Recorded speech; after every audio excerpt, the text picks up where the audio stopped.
anger is overrated. Psalm 37:8.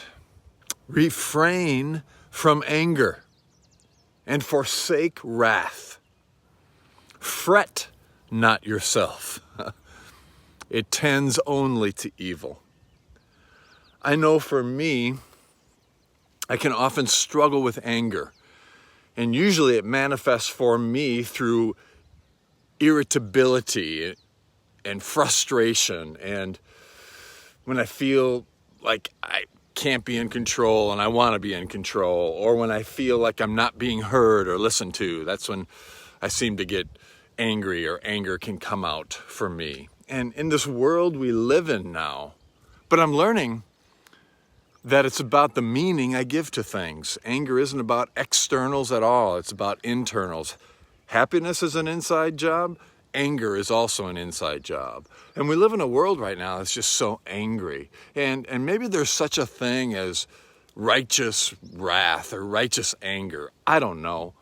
But all I know and all I've learned is that when we get angry, we get stupid and our intelligence goes down.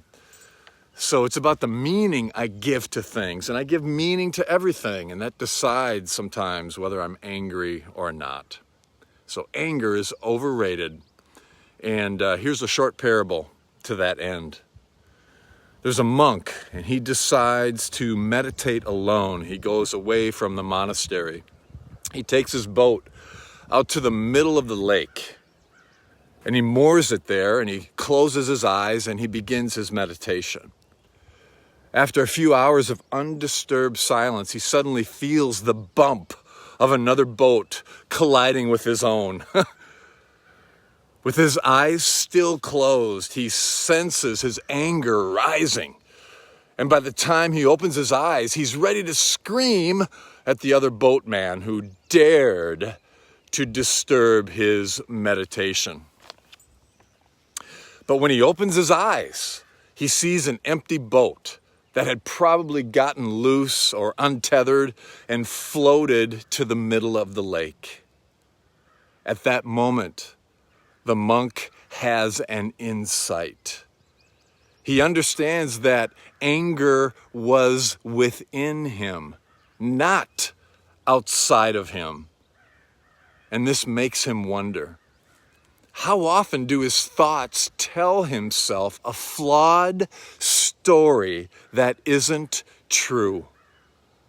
It's at this point he starts to truly understand the teaching of his mentors over the years. When you stop listening to the limiting stories of your mind, you have more freedom than you could ever imagine. Give some truth to that. You shall know the truth, and the truth will set you free. Not just the truth about God, but about life and about ourselves and about how life works, huh? And at that point, he closed his eyes again, but not to meditate, just to enjoy the feeling of joy that washed over him as the insight touched his soul. So the question is, which stories are you listening to that are false? Just something to think about this day.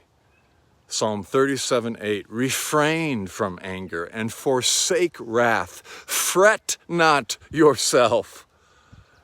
It tends only to evil. So let me take what's helpful and leave the rest. And until next time, may you live all the days of your life. I put Britta to sleep there with a yawn at the end. Take care.